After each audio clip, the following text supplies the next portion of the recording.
పేదింటి అమ్మాయి కదా అని చేసుకుంటే ఇంట్లో ఉన్నటువన్నీ ఊడ్చేసి ఎత్తుకొని వెళ్ళిపోయింది.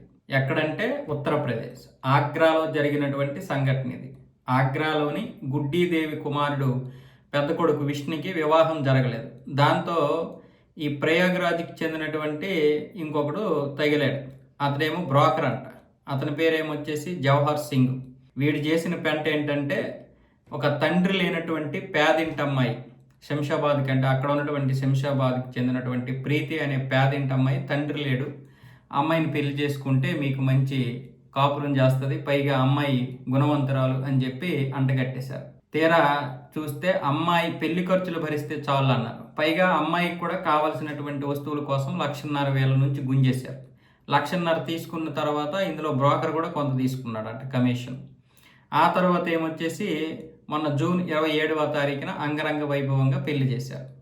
తీరా జూన్ అయిపోయిన తర్వాత జూలై 3వ తారీఖున కోడల్ని టీకి పిలిచేసరికి కోడలు ప్రీతి కనిపించలేదు గుడ్డీదేవికి. దాంతో ఇల్లంతా వెతికారు, బీరువాలన్నీ ఖాళీగా ఉన్నాయి. అర్థమైపోయింది వాళ్ళకి, మొత్తం ఉడాయించేసిందని. 4 తులాల బంగారము, 32,000 క్యాష్, కేజీ వెండి, అలాగే ఉంగరాలు, మరికొన్ని ఆభరణాలు, ముఖ్యంగా వాళ్ళ తోడుకోడలు, చిన్న తోడుకోడలు ఎవరైతే ఉన్నారో ఆవిడ యొక్క బంగారాలు కూడా తీసుకుపోయిందట. మొత్తం వాటి విలువ 12 లక్షల రూపాయలు.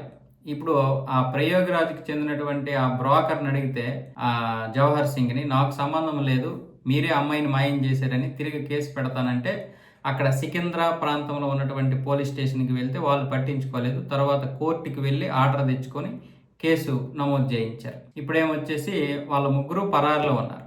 ఎవడు ఈ బ్రోకర్ జవహర్ సింగ్, ఆ పెళ్లి కూతురు అన్న ముగ్గురు కూడా పరారులో ఉన్నారంటే వీళ్ళు పక్కా ప్లాన్ చేసి ఈ విధంగానే మోసం చేస్తూ, పెళ్లి కాని ప్రసాదులు ఉంటారు కదా, వీళ్ళందరినీ కూడా ఈ విధంగా మోసం చేస్తూ డబ్బు సంపాదిస్తున్నారు.